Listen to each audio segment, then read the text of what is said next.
আসসালামু আলাইকুম প্রিয় ফুটবল ফ্যান্স, আপনারা সবাই কেমন আছেন? আশা করি সবাই ভালো আছেন। ফুটবলে সর্বকালের সেরা ফুটবলারকে এই প্রশ্নের উত্তর সঠিক জানা নেই। এ নিয়ে তর্ক বিতর্ক চলে আসছে যুগের পর যুগ। পেলে, ম্যারাডোনা, মেসি নাকি রোনালদো? যুক্তিতর্ক ও বিশ্লেষণের পর বিশ্লেষণ করেও শেষ পর্যন্ত এই প্রশ্নের উত্তরে সর্বসম্মতিক্রমে কাউকে বেছে নেওয়ার উপায় নেই। পাল্টা যুক্তিতর্ক লেগেই থাকে। কেউ বলে মেসি, কেউ বলে পেলে, আবার কেউ কেউ মাঝে মাঝে রোনালদোকেও সামনে নিয়ে আসে। এই তর্কের যেন কোনো শেষ নেই। তবে সম্প্রতি সাহস করে international federation of football history and statistic, যা সংক্ষেপে IFFHS নামের এক সংস্থা, তাদের ওয়েবসাইটে সর্বকালের সেরা 10 জন ফুটবলারের তালিকা প্রকাশ করেছে। লিওনেল মেসি যেখানে সবার ওপরে, এই তালিকা নিয়েও তর্ক বিতর্ক শুরু হয়েছে। স্বাভাবিকভাবে পেলে, ডিয়েগো ম্যারাডোনার ভক্তরা তো চুপ করে থাকতে পারে না, প্রতিবাদ জানাতে পারে ক্রিস্টিয়ানো রোনালদোর সমর্থকেরাও। সেই যুক্তিতর্কে যাওয়ার আগে IFFHS সম্পর্কে একটু জানাশোনা দরকার আছে।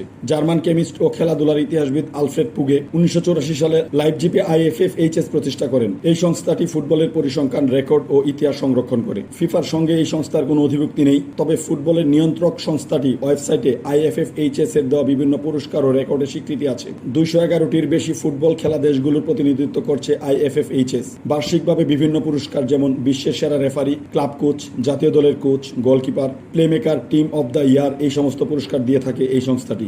IFFHS কিভাবে সর্বকালে সেরা 10 জন ফুটবলার বেছে নিয়েছে সেটা অবশ্য ব্যাখ্যা করেনি। তবে যেহেতু পরিসংখ্যান নিয়ে মূলত তাদের কাজ কারবার, ধারণা করা যায় পরিসংখ্যানও এখানে প্রধান বিবেচ্য বিষয় ছিল। তবে ফুটবল বিশ্বে খেলাটির উপর কার কিরকম প্রভাব, সেটিও এখানে প্রাধান্য পেয়েছে বলে অনেকেই মনে করেন। তবে স্প্যানিশ সংবাদ মাধ্যম মার্কাও জানিয়েছে, IFFHS সর্বকালের সেরা খেলোয়াড়দের এই তালিকা প্রস্তুত করেছে খেলোয়াড়দের ব্যক্তিগত, দলীয় পরিসংখ্যান ও অর্জনের উপর ভিত্তি করে। প্রকাশিত IFFHS এর সর্বকালের সেরা খেলোয়াড়দের এই তালিকায় 1 নম্বরে আছেন লিওনেল মেসি। শীর্ষে থাকা মেসির দলগত শিরোপা 46টি, বার্সেলোনার হয়ে জিতেছেন 35টি, PSG-র হয়ে 3টি, ইন্টার মায়ামির হয়ে 2টি ও 6টি শিরোপা জিতেছে আর্জেন্টিনার হয়ে। এর বাইরে আছে 8টি Ballon d'Or, European golden boot, 2বার ফিফা বিশ্বকাপ golden ball, Copa America golden ball. দলীয় ও ব্যক্তিগত ট্রফির হিসেবে মেসি ফুটবল ইতিহাসের সবচেয়ে সফল ফুটবলার। তাই IFFHS মেসিকে সর্বকালের সেরা ফুটবলার হিসেবে আনুষ্ঠানিকভাবে স্বীকৃতি দিয়েছে।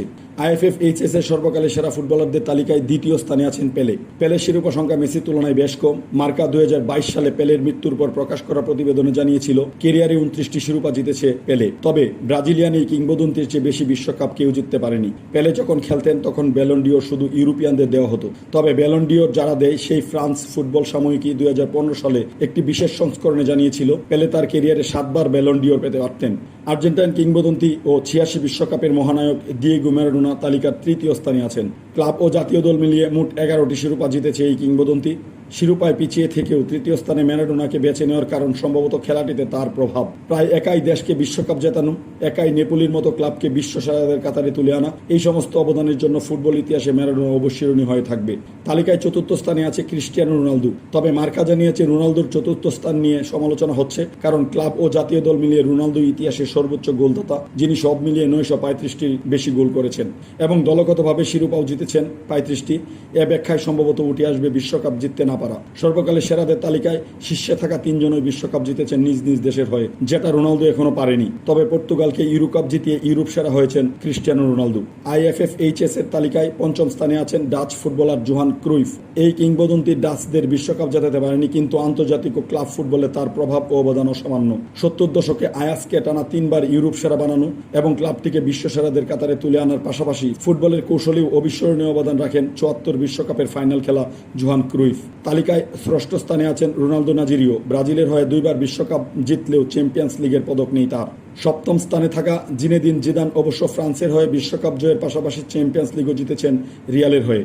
তালিকায় 8ম স্থানে আছেন German footballer Franz Beckenbauer. Kaiser খ্যাত বেকেনবাওয়ার তৎকালীন পশ্চিম জার্মানির হয়ে বিশ্বকাপ জিতেছেন। বায়ার্ন মিউনিখকেও এনে দিয়েছেন টানা 3বার ইউরোপ সেরার মুকুট। তবে এসব সাফল্যের পাশাপাশি ফুটবলের রক্ষণভাগে লিবেরো পজিশনে তার বিপ্লব ঘটানো সমান গুরুত্ব দিয়ে দেখা হয়। 9ম স্থানে থাকা Alfredo Di Stefano Argentina, Colombia ও স্পেনের হয়ে খেলেছেন। ডি স্টেফানোর আন্তর্জাতিক শিরোপা বলতে শুধু 1947 সালে কোপা আমেরিকা জয়, রিয়ালের হয়ে জিতেছেন টানা 5বার ইউরোপিয়ান কাপ এবং 10ম স্থানে আছেন আরেক ব্রাজিলিয়ান কিংবদন্তি রোনালদিনহো। এখানে সাফল্যের চেয়ে প্রভাবটা বেশি বিবেচনা করা হয়েছে সম্ভবত। ব্রাজিলের হয়ে বিশ্বকাপ ও বার্সেলোনার হয়ে চ্যাম্পিয়ন্স লিগ জয়ী রোনালদিনহোর চেয়ে শিরোপা জয়ের সংখ্যায় এগিয়ে আছে অনেক ফুটবলার। কিন্তু পরিসংখ্যানের একটি পাতায় রোনালদিনহো অনন্য।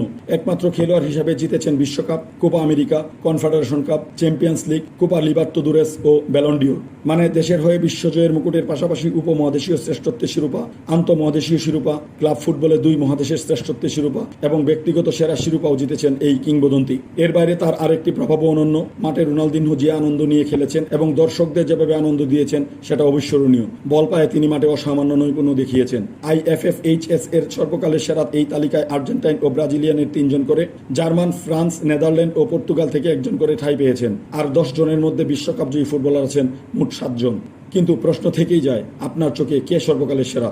মেসি, পেলে, ম্যারাডোনা নাকি অন্য কেউ যার নাম এই তালিকা থেকেই বাদ পড়েছে, যিনি থাকা উচিত ছিল? কমেন্টে জানান আপনার পছন্দের ফুটবলারের নাম। ভিডিওটি ভালো লাগলে লাইক দিন, সাবস্ক্রাইব করুন উইকেটে গোল চ্যানেলে, আর অপেক্ষায় থাকুন আরও দারুণ ফুটবল কন্টেন্টের জন্য। ধন্যবাদ সবাইকে।